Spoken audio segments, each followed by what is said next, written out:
მოგესალმებით კოლეგებო, წარმოგიდგენთ საქართველოს ორგანულ კანონის პროექტში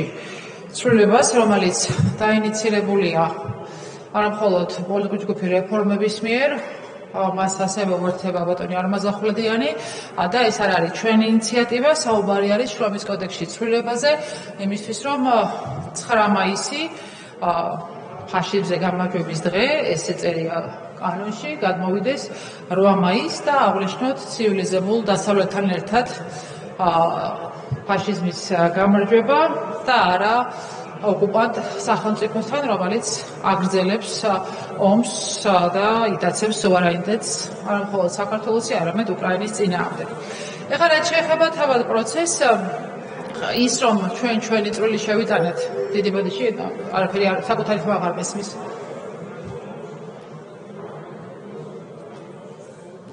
დასრულეთ? არა, არ დასრულებია. ველოდებოდი, როდესაც დარბაზი თუ შეიძლება დარბაზში, სიჩუმე დარბაზში თუ შეიძლება უსმენთ მოსწონს. ქართულმა ხალხმა ცივილიზებული მსოფლიოს ხალხთან ერთად მნიშვნელოვანი წვლილი შეიტანა მე-20 საუკუნის უდიდესი ბროტების ფაშისტთან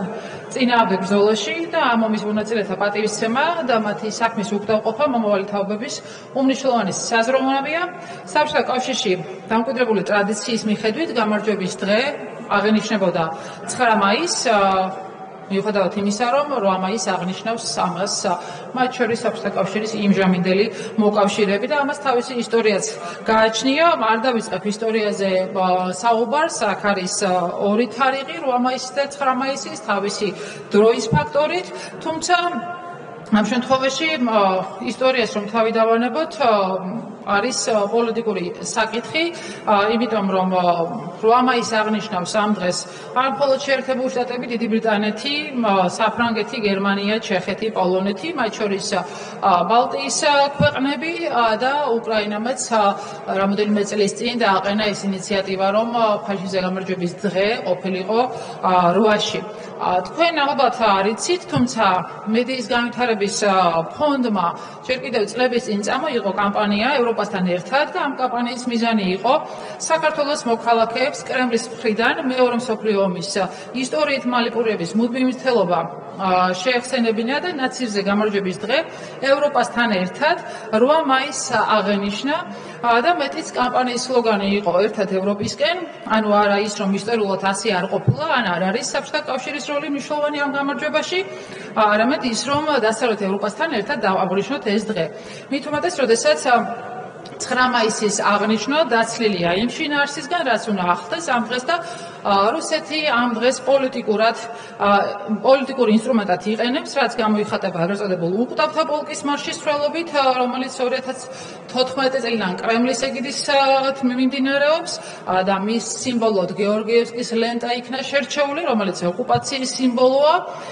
და იმავდროულად 9 მაისი იყო გამოყენებული უკვე პუტინის რეჟიმის მხრიდან, როგორც სხვა მეზობელ ქვეყნებში კრემლის ექსპანსიის და ჩარავის სიმბოლოდ.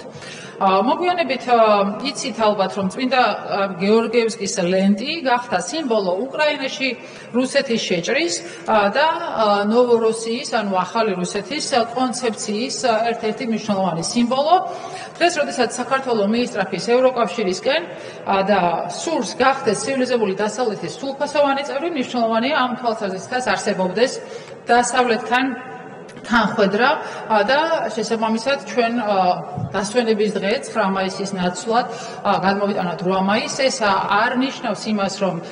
მეორე მსოფლიო ომის ვეტერანებს, რომლებსაც ფასდაუდებელი წვლილი აქვს შეტანილი ამ ომში, მათ არ შეეძლებათ ვაკის პარკში მემორიალთან გასვლა, თუმცა პოლიტიკურად ამ დღის აღნიშვნა მნიშვნელოვანია რომ მოხდეს 8 მაისს და არა 9-ში. შესაბამისად გთავაზობთ კიდევ ერთხელ, მიუხედავად იმისა, რომ ქართული ეთნობა ამას მხარს არ უჭერს და ჯანდაცვის კომიტეტზე არც ერთი მხარდაჭერა არ ქონია ამ საკითხს, პოლიტიკურია ფიქრობ ეს ყველაფერი, ისევ მე მაინც ვისურვებდი, რომ გარკვეული მხარდაჭერა ამ იდეას ქონდეს. პრინციპში ხა, როდესაც ვიცი, რომ კანონი ჩავარდება, ბევრი იტყვის, რომ რა აზრი აქვს ამ კანონის გამოტანას, მაგრამ პასუხისმგებლობა გვაქვს ჩვენ, რომ ეს ინიციატივა პარლამენტის წინაშე იყოს და პასუხისმგებლობა აიღოს უმრავლესობამ იმით, რომ ამ კანონს ჩააგდებს და მე ვფიქრობ, რომ როდესაც შემდეგი პარლამენტის მოწვევა იქნება, მაშინ მაინც შევძლებთ, რომ ეს დღე აღენიშნოს ევროპასთან და არა ოკუპანტ რუსეთთან ერთად. დიდი მადლობა და კითხვები თუ გაქვთ,